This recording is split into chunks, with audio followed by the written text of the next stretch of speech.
Olá, amizades. Bom dia, boa tarde, boa noite para quem está nos assistindo aqui no Instagram. Com muita alegria, até um pouco de euforia. Vou ter uma conversa aqui com o Marcos Rigota, que não é a primeira. Casa 3 e Marcos já vem num encontro muito potente, muito alegre, já desde 2020. E agora para lançar uma obra dele que para mim é uma preciosidade, é um orgulho, enfim, muito entusiasmado mesmo com Corra, Magrelinho, Corra, que é essa joia aqui, ó, que são os diários, basicamente os diários autobiográficos escritos pelo Marcos em 1982, um ano tão simbólico e eufórico e representativo para a cultura brasileira. Eu amo essa edição, essa capa. Enfim, foi um trabalho que nós da Casa 3 fizemos com muito carinho, já está há um tempo sendo gestado e com muita parcimônia e também aos trancos e barrancos, porque o processo editorial artesanal nunca é fácil. A gente vai lançar agora esse mês de forma virtual, porque é o que veio a calhar por conta das correrias de feiras e demandas todas da Casa 3. O Marcos está em Sorocaba, eu estou em Florianópolis, então, para não deixar passar, e já que o ano está correndo tanto, a gente decidiu fazer esse lançamento virtual, porque também tem um acesso interessante online do povo todo, das amizades. Então, é isso. Eu vou falar um pouquinho do Marcos, e para não deslizar e ficar patinando aqui, eu vou ler o texto que ele mesmo escreveu, que está como a mini biografia dele na última página do livro. Ele é autor de livros e artigos que entrelaçam ecologia, educação, literatura, música e artes visuais, publicados desde a segunda metade dos anos 80. Corra, Magrelinho, Corra, escrito em 1982 e revisto durante a pandemia, testemunha o início e as fontes do seu percurso político e profissional nas décadas seguintes. Pela Casa 3, em parceria com a Rita Zan, publicou Pérolas Negras na música brasileira e participou do livro Na Pele do Mundo, organizado por Leandro Belinazzo e Davi Decotes. Desde 2022 é pesquisador do Centro de Estudos Globais da Universidade Aberta de Portugal em Lisboa, no grupo Literatura, Humanismo e Cosmopolitismo. E aí tem uma fotinho aqui que eu acho que não vai dar para ver direito, infelizmente, mas aí vocês adquiram o livro para ter esse contato, que é do Marcos, em 81, Marcos, 80? Quando que é essa foto linda? 82, em 82. 82, em Olinda. Magrelinho, olhando a paisagem, com uma camiseta estilosa da Adidas, que eu tenho até uma réplica parecida, que eu adoro. E, bom, é isso. O Marcos já é um amigo, e eu conheci ele através também do Leandro Belinazzo, acho que é válido citar, que é um outro amigo aqui da Universidade Federal de Santa Catarina. E ele acaba sendo, o Leandro foi um grande catalisador de grandes referências, não só de novos amigos que eu adquiri na vida, mas grandes referências intelectuais. O Marcos mesmo Que bacana. tem toda uma história, toda uma fortuna na academia, ele fez uma vida extensa e bem intensa também na academia, não só aqui no Brasil. Tem muitos livros lançados, inclusive traduzidos, e por isso que é muito gratificante e até dá um frio na barriga quando ele vem, por exemplo, quando ele veio com o Magrelinho, deu na nossa mão e falou: Toma, estava engavetado há 40 anos esse que era um manuscrito que eu revi, quero que vocês publiquem. Então, é realmente assim muito gratificante pela confiança, te agradeço demais, Marcos, pela confiança no Imagina. trabalho e pela essa sensibilidade de entender talvez o apreço de ser uma editora caseira, artesanal, para fazer os livros à mão. Então vocês que entender um pouco da pertinência também, né? Do que é o livro, do que você escreve, do que você pretende colocar no Uhum. mundo, com que eu e a Casa 3 também pretendemos. Então tem uma sintonia muito boa. E, bom, já falei demais, eu acho que Bom, está na hora de bem, passar a então palavra bom para dia você. também para quem está aqui nos acompanhando. É uma satisfação enorme assim poder ter esse livro publicado pela Casa 3, né, Felipe? Eu já falei isso várias vezes, mas gostaria de reafirmar aqui. E a gente poder conversar, né, sobre a pertinência do livro e o motivo pelo qual, né, a minha escolha foi por essa forma artesanal alternativa de publicação. Ô Marcos, eu queria começar perguntando sobre o título do livro, Corra, Magrelinho, Corra, porque ele tem toda uma graça, uma energia, é sugestivo, Uhum, mas ao mesmo tempo tem alguma referência. Eu penso muito na música Magrelinha, do Luiz Melodia, que inclusive é um uhum, autor, é um músico que está presente no livro. O livro é todo musicado, depois eu quero falar um pouco sobre isso, no sentido de aham. todas as referências que você coloca ali. E aí, é essa pergunta, assim, tem claramente uma referência com a música do Luiz Melodia, não tem? Tem sim. Mas antes disso, assim, o texto inicial é um título, né? Eu mudei várias vezes o título, viu, Felipe? Teve um que era assim o mais próximo, que ficou por um bom tempo, era Abolerados Blues, né? Que era o título de um conto do Caio Fernando Abreu e que depois a Cida Moreira gravou um disco com esse título, Abolerados Blues. Isso, assim, eu falei, não, agora já eu preciso achar um outro título, embora a presença do Caio Fernando, principalmente do Morangos Mofados, né, é imensa, não só a presença, como a influência na minha escrita, né. O Caio lançou Morangos Mofados eu li em 82, eu escrevi o livro em 82, e depois o disco da Cida Moreira, que também está muito presente no texto, né, no livro, é um pouco mais tarde, eu não lembro exatamente o ano. E aí eu estava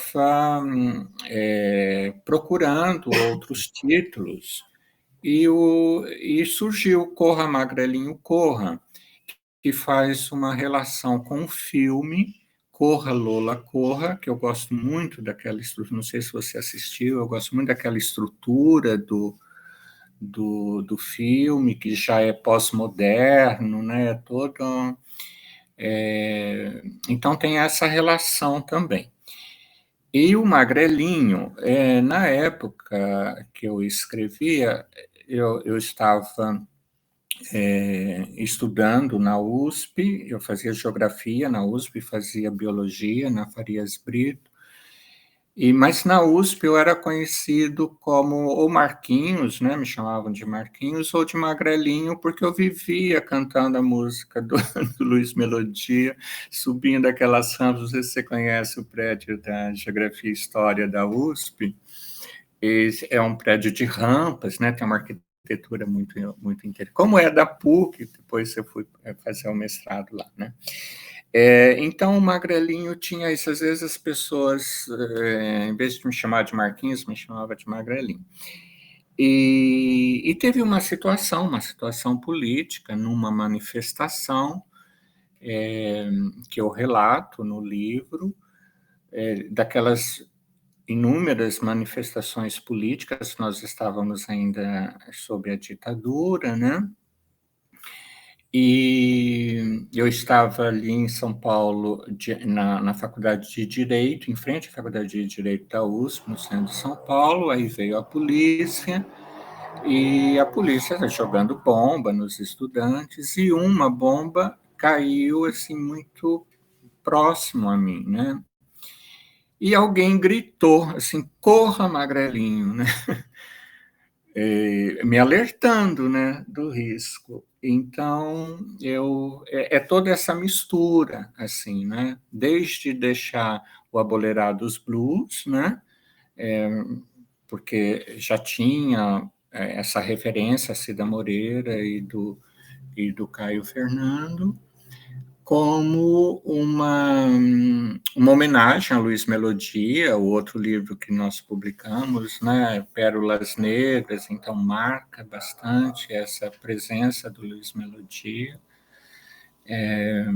Então foi isso, aí o título, aí quando bateu assim, Corra, corra Magrelinho, corra, eu achei. Demorou tanto tempo, mas eu fiquei muito, muito satisfeito assim do título, né? eu acho que ele dava conta do que tinha sido o processo de escrita e o processo também de tornar essa escrita, trazer para o espaço público, né? Legal. Eu acho maravilhoso esse título também. Agora entendi mais a dimensão. Não sabia da história da bomba e desse chamado do seu amigo para correr, então dá mais Na uma verdade, pista. nem era um amigo, eu não me lembro quem que Ah, era, é? Felipe. Alguém gritou assim, sabe? Aham.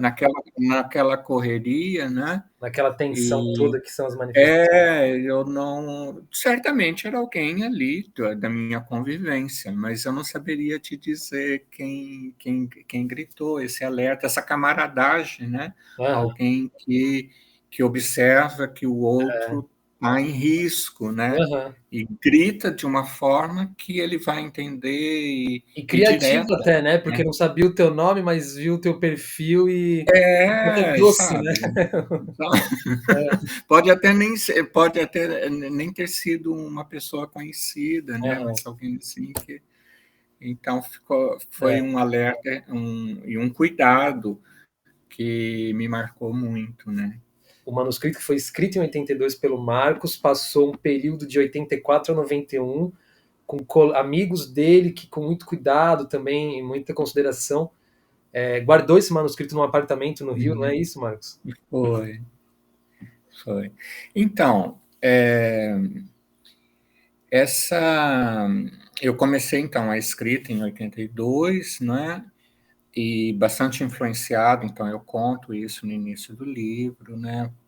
Por uma linha editorial da editora brasiliense que chamava Cantatas Literárias. Eu tenho aqui a segunda edição do Morangos Mofados, né? Que eu comprei em setembro de 82, está aqui anotado a data, né? E além desse livro, foi nessa coleção que saiu A Teus Pés, da Ana Cristina César, né? Porcos com Asa. Aqui atrás tem alguns livros dessa coleção, e eu lia todos, eu era assim, eu gostava muito dessa coleção. Eu e os meus amigos, porque a gente também não tinha dinheiro para comprar todos, né? Um comprava um, emprestava, tal, mas Morangos Mofados fui eu que comprei. E então, assim, essa escrita, que era uma escrita do vivido, do cotidiano, né? Da possibilidade de você transformar a sua existência cotidiana em texto, né? Havia também vários outros autores, não desta editora, mas os textos mimeografados, esses textos que a gente tinha acesso na noite paulistana, principalmente, nas manifestações, diante dos teatros, dos shows. Então, tinha uma circulação de possibilidade de textos que isso me estimulou bastante a escrever. Eu escrevi, datilografei, né? Papel barato, coisa, né? Era tudo muito precário. Só que também esse circuito ele tinha uma barreira, que era uma barreira social, que eu não tinha acesso, que é o acesso à difusão. Não era só uma técnica, a técnica, né, que era de fácil acesso, mas os espaços de difusão. Jamais eu teria o meu texto publicado pela Brasiliense naquele momento. E depois o meu primeiro livro foi publicado pela Brasiliense, mas eu já era doutor, já estava voltando da Bélgica, o capital simbólico já estava bom, né? Mas quando eu escrevi, não. Então tem isso. Aí eu fui para a Bélgica, né, fazer o meu doutorado, e eu tinha esse texto manuscrito, né, e eu não sabia também o que fazer com ele, né, e eu pedi para uma amiga minha, que é a Rita Zan, que foi coautora, né, do livro Pérolas Negras na música brasileira, para que ela guardasse para mim. E ela guardou, né, o tempo que eu fiquei na Bélgica. E quando eu voltei, ela, eu não me lembro se foi ela que me falou que o texto estava lá, que ela tinha guardado, ou se eu pedi, eu não me lembro como é que foi exatamente. Mas o texto me voltou via Sedex, num envelope e tal. E, novamente, eu guardei esse texto porque eu não acreditava muito na possibilidade de publicação, mesmo porque aí eu já estava no mundo acadêmico, né? Embora fizesse, quando você faz na apresentação, todo um trabalho ligado à música, à literatura, às artes visuais, aí bastante marcado pelo pensamento pós-moderno, não é? Eu estava mais voltado para, então, essa produção relacionada ao percurso acadêmico, né?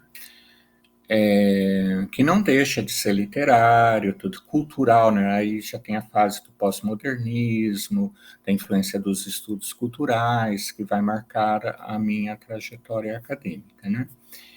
E durante a pandemia, então, naquela aflição, né, dentro de casa, né, abrindo gavetas, não sei o que, tal, a gente estava concluindo, a Rita e eu, Pérolas Negras, havia uma certa urgência, né, para concluir, a urgência minha, não era de vocês, não era da Rita, de concluir o Pérolas Negras, era uma coisa assim, era um texto que me era, um livro que me é muito caro, né, eu falei, não, depois então eu vou retrabalhar o Corra Magrelinho Corra, né? E eu estava muito incentivado, principalmente pelas coisas que eu estava lendo, eu relato isso, né, no período da pandemia. Tinha um livro do Milton Ratum, um livro do Luiz Rufato, um livro do Cláudio Viller, que relatavam diferentes momentos na cidade de São Paulo, próximos. Cláudio Viller nos anos 60, o Ratum e o Luiz Rufato, meados dos anos 70, havia alguns filmes, né? Aquele período hibernando em casa da pandemia, então, lendo essas coisas. Essa produção artística, né, literária, relacionada a São Paulo e a determinados grupos, que eu gosto muito de ler isso, mas eu não me sentia fazendo parte desses grupos, né, por N razões, aí a gente volta novamente às questões sociais, né, e eu, vindo do interior, né, um caipira inocente, pura e besta, como dizia o Raul Seixas, né, chegado a São Paulo para estudar, eu e os meus amigos, né, as minhas amigas na mesma condição, vivendo em república, com muito pouco dinheiro, tendo que trabalhar, nós todos somos filhos e filhas de pais operários, então nossos pais não podiam custear nossos estudos em São Paulo, né?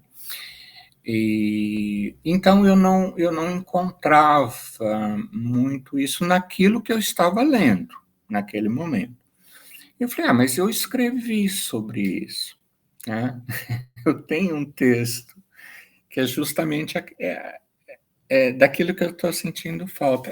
Teve a editora, né, N-1, estava publicando alguns textos muito interessantes na época da pandemia, que chamava Pandemia Crítica.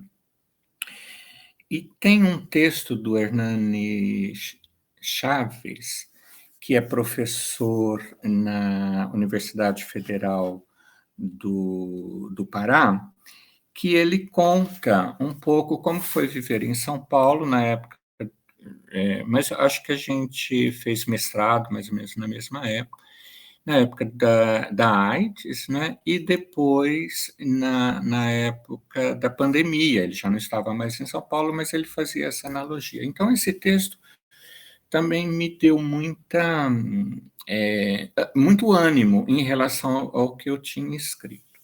E tem uma amiga, né, a Dalva, que é muito presente no livro, eu deixei, não alterei o nome dela.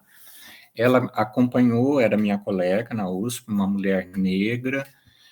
Ela foi uma das pessoas que participou da invasão do CRUSP, né, a residência universitária da USP estava fechada na época da ditadura, e aí eles invadiram, a Dalva morava lá, e ela acompanhou bastante o meu processo de escrita desse livro. Frequentava a minha casa, tal. E depois a Dalva foi morar na Alemanha, a gente ficou um tempo, a gente se encontrava né, em Frankfurt, mas teve um período assim que a gente ficou bem distante, né? A gente não se encontrava mais. E quando a gente retomou, a minha intenção, a gente estava trocando e-mails assim o tempo todo, a gente se telefonava, tal. E eu estava querendo fazer uma surpresa para ela, que era assim, acabando a pandemia, ela estava morando em João Pessoa. Eu iria até lá levar o livro para ela, que ela tinha acompanhado. Só que a Dalva faleceu na pandemia, né? E aí, então, toda essa hesitação que eu tinha em relação ao texto se tornou quase que uma obrigação e uma homenagem, né? A uma amiga com quem eu compartilhei tantas coisas que estão no livro, né? E aí eu falei, não, agora tem que ser. Então você veja, tem todo um embasamento literário, tem todo um diálogo com outras obras, com textos acadêmicos, mas é um livro marcado pelas relações de afeto, né? Hoje se fala tanto em afetos, né? E para se falar disso, se recorre aos autores franceses, aquela coisa toda, né? E então é o afeto sua, no seu sentido assim, no cotidiano, né? A camaradagem, né? E no tempo e o que isso produziu, né? Como não só na nossa existência, mas como a nossa influência numa sociedade autoritária, né? É, preconceituosa, né? E o que a gente podia fazer e o que a gente fez contra isso, né? Como que a gente transformou a nossa existência em um processo de resistência a tudo aquilo que a gente estava em desacordo ou a gente queria transformar, né? Então, tem essa dimensão política, né, dos afetos e da camaradagem. Acho que falei demais, Felipe. Não, não. Fique super à vontade, estou adorando te escutar. E minha única aflição é querer fazer mais e mais perguntas para além daquelas que eu separei. Mas seguindo esse barco aí, eu acho que ficou bem expresso em todo o livro, mas principalmente na apresentação, esse essa retomada, esse contato novo, depois de 40 anos com a obra, quase como uma necessidade, eu não sei, é uma impressão que ficou, e também não sei se essa é a expressão mais adequada, mas de reaver, fazer como se fosse um inventário desses afetos, de todas essas camaradagens e Uhum, relações de tantas pessoas envolvidas da sua geração, naquele contexto tão singular e efervescente, do que se perdeu, do que ficou, não só das suas uhum, amizades que faleceram, né? Seja na pandemia ou ainda na época vítima da AIDS, que também é uma coisa muito presente no uhum, livro, mas esse inventário do que se perdeu também simbolicamente, né? Nessas uhum, cisões de mudanças de rumo político, de orientação, de filiação política, né? exatamente. Com o que aconteceu agora, pessoas adotando ao discurso da extrema-direita bolsonarista, ou aqueles que continuaram aguerridos numa militância de esquerda Exatamente. radical. É, é muito incrível que não só essas influências literárias, teóricas estão no livro, mas como um próprio trânsito pessoal da relação em loco, né? Enfim, Acho que tem toda essa retomada, assim, quase como fazer um inventário desses afetos, de o que foi perdido, Uhum, o que não foi perdido. E uma outra coisa que eu acho também muito singular, que é exatamente esse ano de 82, né? A gente falou bastante, eu uhum, e o Marcos conversamos bastante sobre isso, mas é um ano muito representativo e que muitas coisas couberam só nesse ano, né? E ainda no uhum. eco dos anos anteriores. A gente estava falando agora há pouco que 80 tinha morrido Vinícius de Moraes, 81 morre Bob Marley, tem o assassinato de John John Lennon, acho Lennon. que é em 80 Uhum. também, e É, 82 mesmo, político e culturalmente, é uma explosão. Logo em janeiro falece Elis Regina, tragicamente, inesperadamente. Eu acho que é esse levante, esse cume, né, que depois vai desembocar em 84 nas diretas já, da redemocratização, por isso que tem toda essa euforia.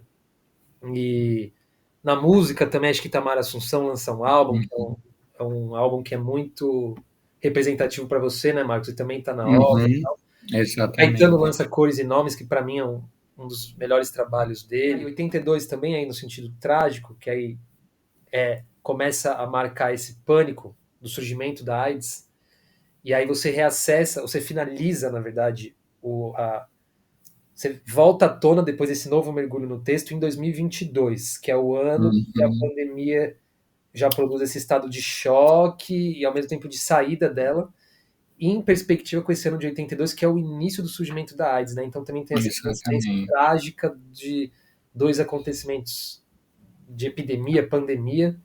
Eu queria que você falasse um pouco Exatamente. sobre isso também. Eu divaguei bastante Olha, muito sobre essa última. a AIDS começa, assim, a gente, ou pelo menos ela começa a se tornar presente mais em 84, talvez. Ali em 82, a gente estava numa efervescência da descoberta sexual, né, dos movimentos, os vários movimentos, né, movimento negro, movimento gay, movimento ecologista, tudo isso estava surgindo, né? Já tinha o Dizzy Croquette, já tinha feito, né, o que fez, os Secos e Molhados. Então, assim, a gente estava numa efervescência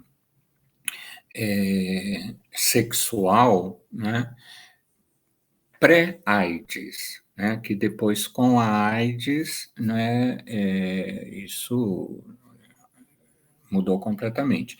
Vários amigos que estão no livro, pelo menos dois assim que me eram muito próximos, né, e que estão citados no livro, eu fiz questão de deixar com o nome deles também, assim, bem a homenagem, né, faleceram de AIDS, né? Então você veja, são coisas muito fortes, que não são coisas individuais, elas refletem, não é, momentos históricos contemporâneos e como que pessoas da nossa convivência estavam relacionadas com esses fatos, né?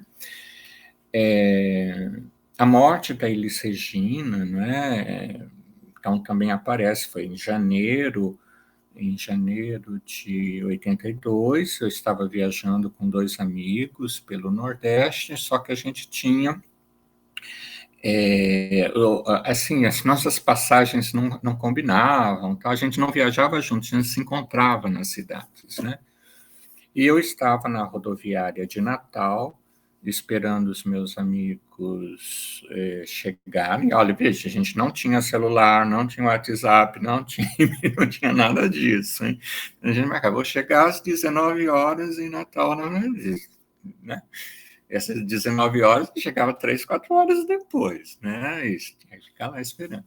Mas eu estava esperando os meus amigos, eu acho que eles estavam chegando de Fortaleza, não me lembro exatamente. E eu estava, então, na rodoviária e assistindo o Jornal Nacional e vejo a notícia que Elis Regina tinha falecido, né?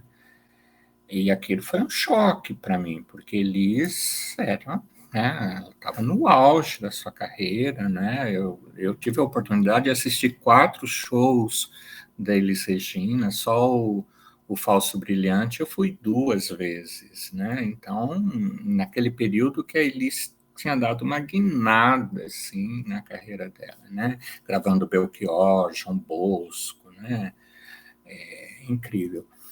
E, bom, aí os meus amigos chegaram, né? E a primeira coisa que eu falei para eles, falei, Elis morreu. E eles, como Elis morreu? Eu falei, olha, só a Elis morreu, eu acabei de ver no Jornal Nacional, né? E aí você não tinha informação, não tinha Google que você coloca para saber, as pessoas não tinham telefone, então então a gente ficava com o sentimento daquilo, que era perder Elis Regina, né? Então isso tá no livro de forma assim, talvez não elaborado esse sentimento, mas registrado este momento. Esse registro é muito diferente, porque é muito único você entrar em contato com os textos do Magrelinho, nessa forma dessa escrita crua, diarística, Uhum. fragmentária, porque é uma outra relação uma outra relação de leitura. É diferente você pegar um livro escrito pós esses acontecimentos, vamos supor, um livro que Uhum. foi escrito hoje, como um retrato histórico do que foi aquela época, porque aí é como se você, como leitor, fizesse um certo salto digressivo, digamos assim, de ser recolocado naquela época a partir do prisma da visão de quem Uhum. escreveu do hoje. E tem um sabor muito diferente você pegar a crueza desses textos e ver aquele tempo parado. Então, tipo, é quase uma sensação meio sinestésica de você sentir o cheiro da máquina de escrever, porque você tá. É o texto que foi retratado no dia que a Elis Regina morreu. Então tá aqui, Exatamente. nesse relato não elaborado, mas nesse registro, né, de É, você contando para os seus amigos e tal. Então, essa fluidez dessa leitura crua, desses registros do dia, quando aconteceu tudo isso, uhum. é uma perspectiva interessantíssima de leitura e que me agrada muito e Então, Felipe, todo livro é isso, porque né? não é um livro de memória, não é? Uhum. Não é um livro escrito 40 anos depois sobre o que foi 82, né? Ele não tem essa característica de memória.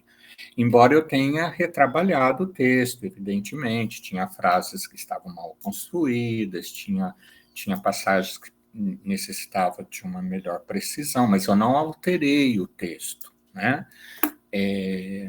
Então, mas não é um livro de memória, né? É um livro publicado 41 anos depois, é outra coisa, não é? Que talvez assim, o que esteja mais próximo dessa lentidão entre o texto que eu conheça, né, entre o texto e a publicação, é o Milton Ratum, mas eu até vou brincar com ele, ó, bati você por mais de 20 anos, né, de publicação. Mas não é um livro de memória, isso é muito importante dizer. Um outro aspecto é o aspecto político, né, de toda aquela movimentação. Nós estamos, 82, assim, a gente já estava farto da ditadura, né? Quando a ditadura começou, eu tinha 8 anos de idade. Em 82 eu tinha 26, então eu passei né, esse período da infância, adolescência, então era aquele ponto, basta, não, né, não dá mais, então a gente estava vivenciando os últimos anos da ditadura. E havia a reorganização, né, no país, dos partidos políticos, a volta dos exilados, a volta do Gabeira, por exemplo. Gabeira teve uma influência também muito grande, assim, na minha concepção política naquela época, né? Se a gente ia votar no PT ou não, eu era mais próximo do movimento anarquista, né, do jornal O Inimigo do Rei, que circulava, era um jornal publicado na Bahia, mas circulava no movimento estudantil, né? Então era sempre aquela dúvida, nós com né, uma pegada anarquista, se a gente ia para um partido político, essa coisa toda. E aí teve a candidatura da Caterina Coutai, né, que foi muito importante, porque a Caterina Coutai, ela aglutinava esses grupos minoritários, né? A candidatura dela era nesse sentido. E teve uma festa, que eu relato, né? A festa da candidatura, para arrecadar fundos, porque não tinha os fundos partidários milionários, né? A gente tinha que vender camiseta, tinha que ir para a rua, né? Aquela coisa toda, os bottoms, né? Dos candidatos, né? E a Caterina Coltai fez uma festa, deu uma festa, enfim, era uma festa da candidatura dela, foi ali na Praça Benedito Calixto, numa garagem, e que foi aquela loucura, né? Porque estava começando esse rock pop no Brasil, né? Era Sandra Sá, agora Sandra de Sá, Tim Maia, Gangue 90, era assim, Lulu Santos, era uma música atrás da outra, e todo mundo cantava, todo mundo dançava. E isso era uma manifestação política. E me parece que isso está esquecido, que isso nunca existiu. Isso não é literatura. Eu relato, mas não é literatura. Eu relato como é que foi aquela festa, né? Como que as pessoas estavam vestidas, como que elas chegaram na festa. Enfim, então esse é um aspecto político. Em quem que a gente ia votar, por exemplo, a Leila Bramo, que era uma grande atriz de teatro e da televisão, uma senhora, né, que também está praticamente esquecida, ela era uma das candidatas, né, a senadora. Enfim, foi um momento assim de muita discussão e dessa participação na rua, que a Dalva e eu e outras pessoas, a gente estava sempre presente, né? O Lula saindo como candidato, acho que era para deputado federal, me desculpe assim a memória, tá, mas tudo isso está bem registrado no livro, não lembro exatamente para que cada um estava se apresentando, né? E o Lira paulistana, né? E essa efervescência que o Lira representava, eu frequentava muito até esses dias. Eu falei para você antes da gente começar a gravação, eu estou mexendo nos meus livros. E ontem eu encontrei um flipper, né? Como se chama agora, do Lira Paulistana, e eu postei na minha página no Facebook. Então, a apresentação do Mercenárias, que eu adorava essa banda, né, das meninas. Bom, e o Itamar Assunção, né? O Itamar Assunção, eu vendia os discos dele na USP, né? O primeiro disco dele, que saiu pelo selo Lira Paulistana, né? Então a gente vendia, assim, tinha toda essa. Eu ganhava uma pequena porcentagem por cada disco vendido, né? Eu tive uma aproximação via Dalva, que a Dalva era mais próxima do Itamar, aí depois TT, Arrigo, a Cida Moreira, que está bastante citada, como eu já falei. Então, esses nomes, eles estavam em início de carreira, né? E o um dos shows, né, do Itamar e a banda Isca de Polícia foi na Sala Funarte, né, que depois deu origem ao disco, talvez seja isso que você esteja falando, e que foi extraordinário, e que foi exatamente o show, acho que foram 3 dias, mas em um dia seria as eleições de 82, e a Denise Assunção, né, ela começa o show dizendo: você votou, eu votei, e tal, com aquela voz potente dela, né?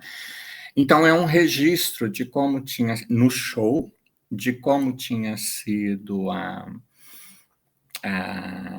expectativa, né, das eleições e de como nós estávamos tão envolvidos com isso, né?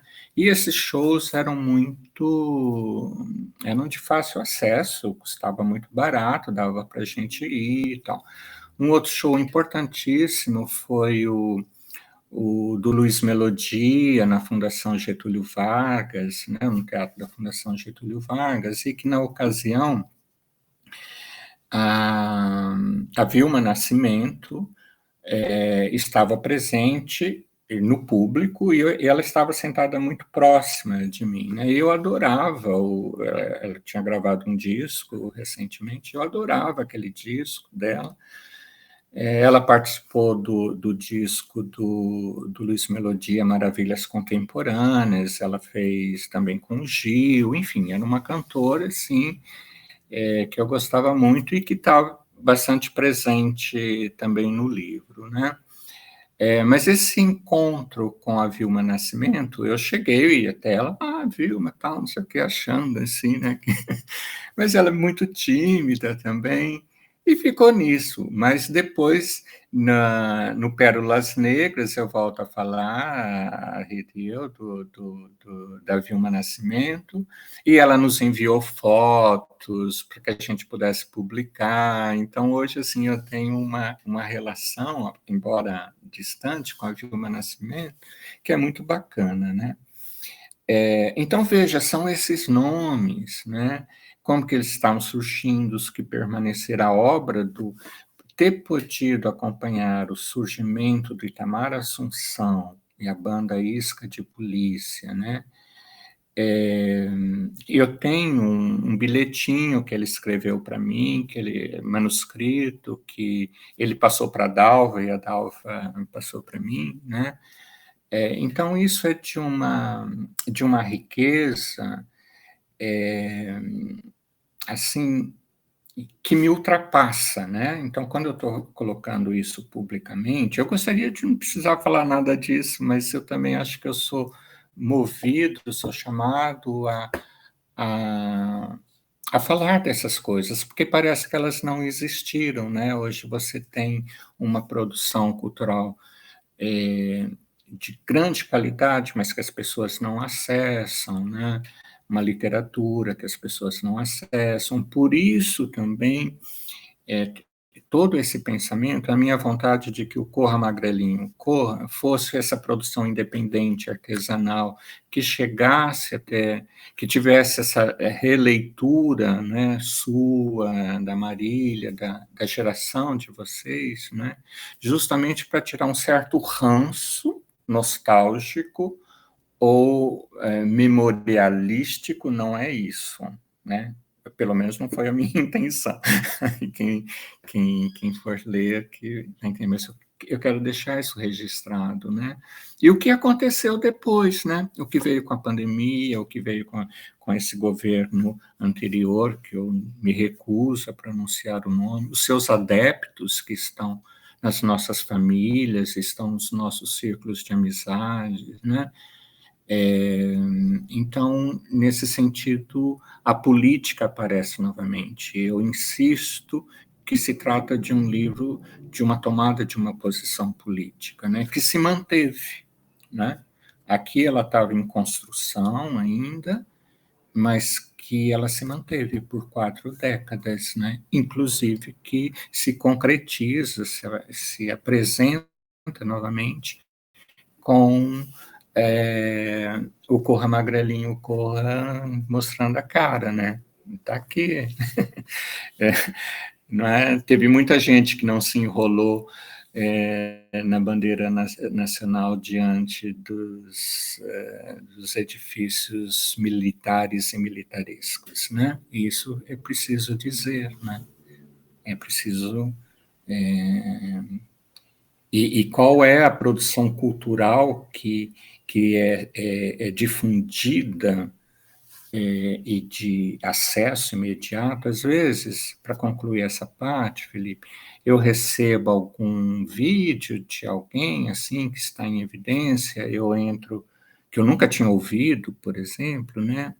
Mas eu procuro ver, eu entro no YouTube, coisa assim, e tem milhões de visualizações, e eu nunca tinha ouvido falar. E eu não sou um extraterrestre, né? Então, essas dicotomias, né, essas enormes diferenças que existem no Brasil, que não são só econômicas, né? Isso pautou, né? Tem pautado não só a minha existência, mas o meu trabalho de pesquisador, de professor, de cidadão. E o registro primeiro é este texto. No Corra, Magrelinho Corra, a música está presente não só nas referências, mas no próprio estilo, o que eu acho No muito. texto. O texto é um texto ritmado, musicado o tempo inteiro, com vários jogos de palavras e que de repente você constrói uma frase, você cita uma música, e aí cabe ao autor o conhecimento do autor. Eu acho que é um jogo interessante, né? Sacar qual é a música ou não. Algumas com certeza eu deixei escapar, outras já me vieram à memória, e dá toda uma sensação, né? De estar ali exposto na frase e tal. Então tem muito dessas entrelinhas musicadas e de uma influência também, que eu acho que não cheguei a falar disso com você, então até uma pergunta agora Uhum. inédita, assim, mas eu sinto muito uma influência beat também. Você fala do Caio Fernando Abreu, que inclusive depois Uhum. você pode mostrar até o outro livro, que acho que é da Companhia das Letras, que aqui não tem essa, Isso. vai Casa 3, mas a gente também abre para as outras editoras. Não, imagina. Tanto Eles não abrem para a Casa 3 e gente, mas Companhia a das gente Letras. abre, imagina. É, é, essa é a edição mais recente Que é linda, não, da a capa é Companhia linda das também. Letras, eu gosto muito da capa, e foi por isso que eu comprei. Aí já é a pegada de colecionador, porque tem a capa do Leonilson, né? Aqui atrás também, que faleceu de AIDS, o Leonilson, eu tive, assim, ele não é, dá para ver? Né? O Leonilson estudou na FAAP, é, é dessa geração da Leda Catunda, do Edu Berenguel, o Edu Berenguel é meu primo, a Aida Cristina, que está citada no livro, no Magrelinho, né? Então, o Leonilson faleceu de AIDS, né? Assim como o Caio, né? Eu não tive contato pessoal com o Leonilson, mas esses amigos, esses nomes que eu citei, estudaram com o Leonilson na FAAP e alguns deles moravam comigo. Então, é dessa a turma da turma da turma, sabe? Então, essa edição, quando eu vi que tinha a capa do Leonilson, eu falei, não, eu queria ter, porque é também essa materialização dessas redes, não é? E esse livro essa edição é um texto que o Caio reviu, e eu não sabia disso, é uma edição de 2019. Olha, e a quem ele dedica, o Caio? A memória do John Lennon, da Elis Regina, do Henrique do Vale, Rômulo Coutinho de Azevedo, e a todos os meus amigos mortos. A Caetano Veloso. Eu não sou um estudioso nem da música, nem da literatura. Eu sou um ouvinte e sou um leitor. E é assim que eu me posiciono. Então, eu posso ouvir uma, uma obra extremamente sofisticada, contemporânea, à vanguarda, e posso ouvir sem problema nenhum Cascatinha, Ana Valdir Soriano, Nalva Aguiar, entendeu? Diana, eu gosto da mesma forma, né? Porque é quando essas canções, esses ritmos, esses sons, compartilham de um tempo e de um momento da sua existência, às vezes por sua escolha, às vezes não, né? Às vezes você ouve assim sem querer. Porque muita gente, eu acho que aí é o caso da sua geração, que não vai identificar no texto que ali eu estou citando passagem de uma música, Paulinho da Viola, por exemplo, né? Angela Rorô, né? Não sei. Aí, mas tem lá a playlist, tudo anotado. O Murilo Mosqueta, que escreveu o texto de apresentação, meu amigo, que também é bem mais novo que eu, teve a gentileza de fazer uma playlist que está no Spotify, tudo isso. Mas a música me acompanhou, e eu acho que a música brasileira, e aí não tem nada de nacionalista, não é nesse sentido, acho que é um privilégio a gente poder entender as letras, né? A gente falar português, tudo, é de uma riqueza enorme, né? E este período dos anos 60, até um pouco antes, né, dos anos 50 aos anos 80, né, até a vanguarda paulista, Itamar Assunção, que foi o período que eu acompanhei bastante, é de uma riqueza incrível, seja de arranjos, de melodias, de harmonias, e eu não canso de ouvir. E não é por nostalgia, é que hoje, inclusive, você tem mais acesso. E aí tem um pensamento, é isso que eu queria dizer, tem uma filosofia. Eu entendo a minha, que essa sensibilidade, ou as sensibilidades que percorrem esse território, né, chamado Brasil, esses sons que a gente conhece, os que a gente não conhece, os poetas, né? A gente estava falando da Alice Ruiz um pouco antes de começar. A Alice Ruiz foi uma parceira fundamental do Itamar Assunção, da Alzira, né? A Alzira Espíndola, Alzira, que eu adoro, todos esses, da Zélia Duncan. Né? Então, você veja, essas músicas, elas também refletem formas de viver, né? Possibilidades alternativas de viver. E eu entendo isso como uma filosofia, como uma ecologia, né? E a nossa contribuição ao mundo. Todo mundo assim que contribuiu para que o livro seja um monte de gente, eu não vou citar os nomes, já citei vários aqui na conversa, né? Mas tem muita gente para eu agradecer. E o quadro aqui é da Luciana Mariano, tá? Que está aqui atrás, que eu escolhi aqui ficar perto dele, porque me lembra o Volkswagen, me lembra aquela música do Gil, agora me escapa, uma música do Gil que fala do Volkswagen Blue. E assim, da sua atenção, da atenção da Marília, do cuidado que vocês tiveram com o livro, a capa que é maravilhosa, né? A foto como vocês trabalharam, enfim, é muito bacana tudo isso. Eu só posso agradecer.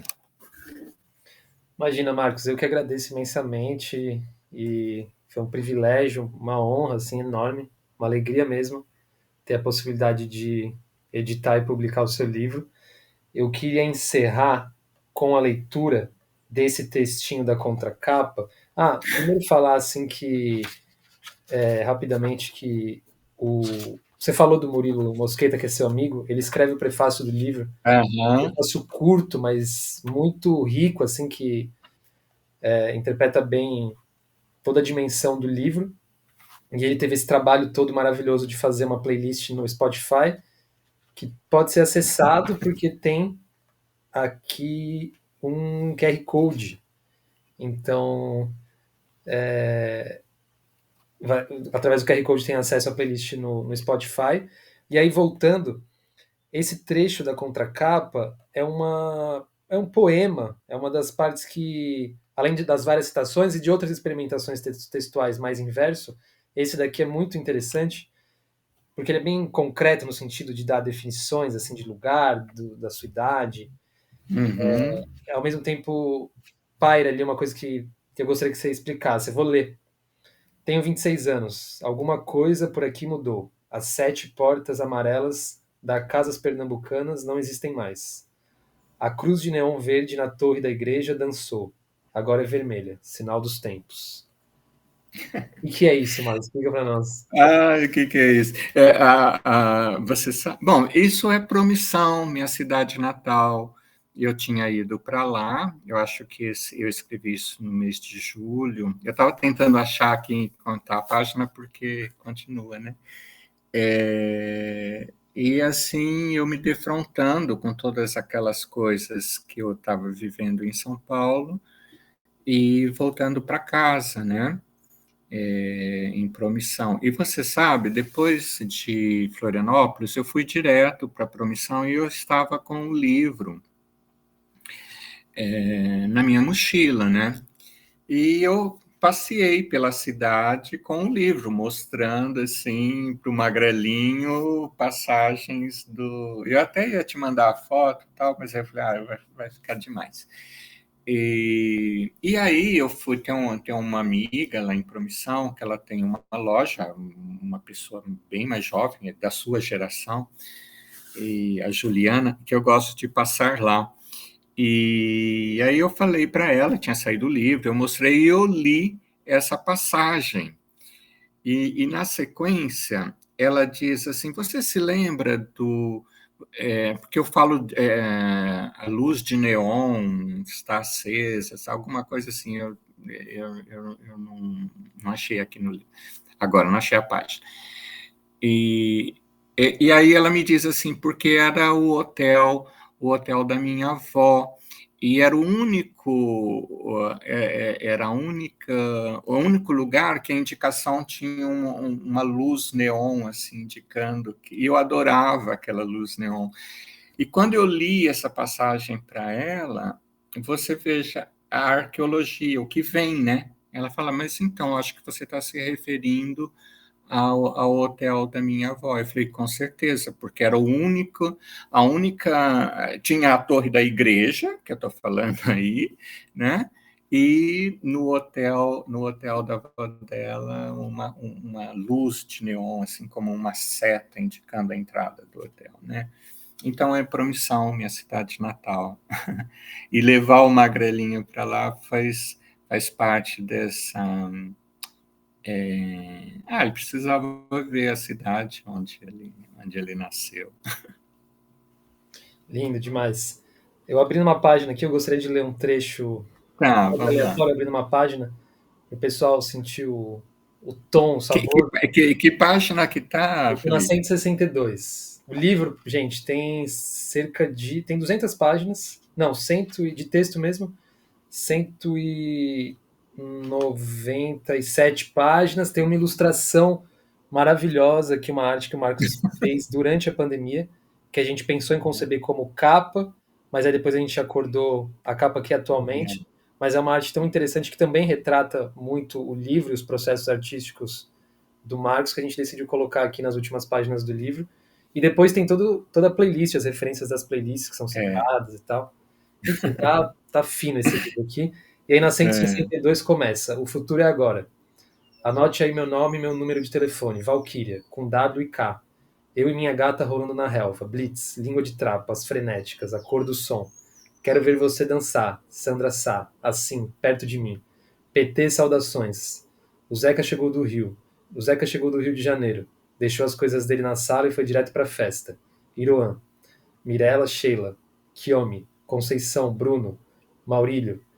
Nelma, Berenice, Marquinhos, Eduardo, Dalva, Carminha, Setiuco, Dalva, Magali, Vermelho, Luiz, Joaquim, Castelli, Eduardo, Alan, Neide, Graça, Lu, Rita, Momô, Jéssica, Rossana nas alturas, Rolouca dançando com o vermelho, Tim Maia, a mamãe não dá sobremesa, Verminose, nem precisava, dona Catarina, nos convidaram para desobedecer, nem precisava. Estou aqui com a caneta do Corinthians também, não à toa, do Corinthians, é corintiano também, mas a gente vai vender o livro para palmeirense, para São Paulino, para quem for. Claro, não tem problema.